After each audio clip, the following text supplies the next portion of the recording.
In 1967, the writers of the Daily Telegraph magazine interviewed JRR Tolkien about The Lord of the Rings and sent him a preliminary draft of their article for review. The author replied with a few corrections, some of which revealed fascinating insights into Tolkien's thoughts on The Lord of the Rings.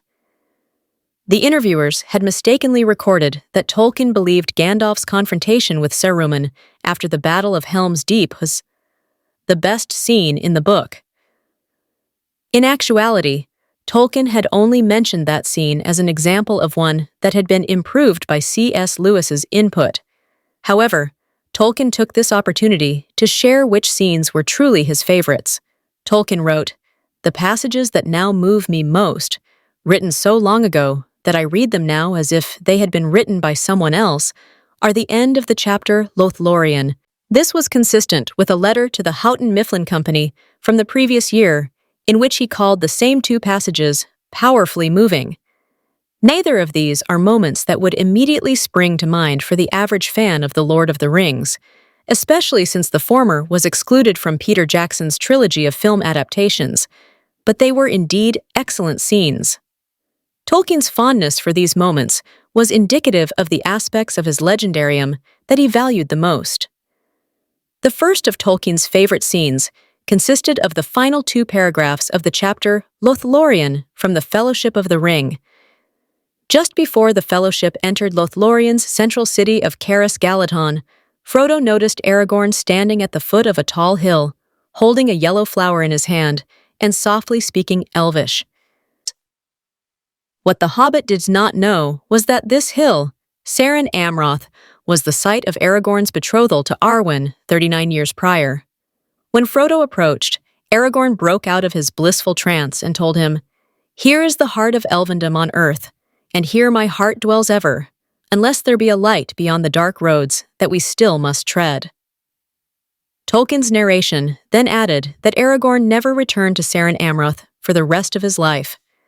Though Aragorn smiled as he spoke to Frodo, his words expressed a sad sentiment. He wanted nothing more than to be with his beloved Arwen, but he needed to prioritize his duties as a member of the Fellowship and the chieftain of the Dunedain above his personal happiness. Aragorn was pained to depart a place that symbolized his love for Arwen. It is no surprise that this scene moved Tolkien, because he based Arwen in part, though this exact scene did not appear in Jackson's version of The Lord of the Rings. The Fellowship of the Ring, Aragorn reminisced about his time with Arwen frequently throughout the trilogy. Jackson even allowed the two to communicate in their dreams, giving Arwen a greater presence in the films than in the novel.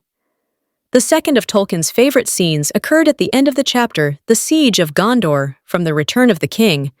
All hope seemed lost for the defenders of Minas Tirith, as they were vastly outnumbered by the Dark Lord Sauron's army, and the city's great gate had been destroyed. The Witch King of Angmar was the first foe to enter Minas Tirith, where he confronted Gandalf the White. Just as the Lord of the Nazgul raised his fiery blade to strike the wizard down, a rooster cried out shrill and clear, signaling the dawn.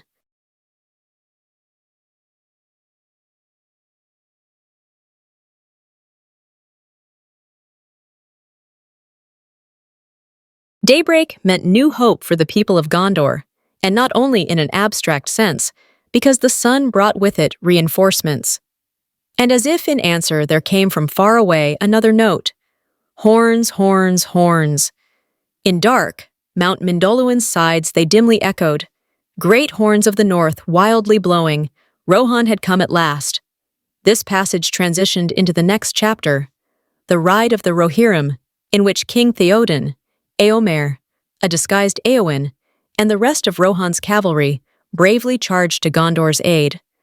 They crashed into Sauron's forces from behind, breaking the siege of Minas Tirith and starting the Battle of the Pelennor Fields.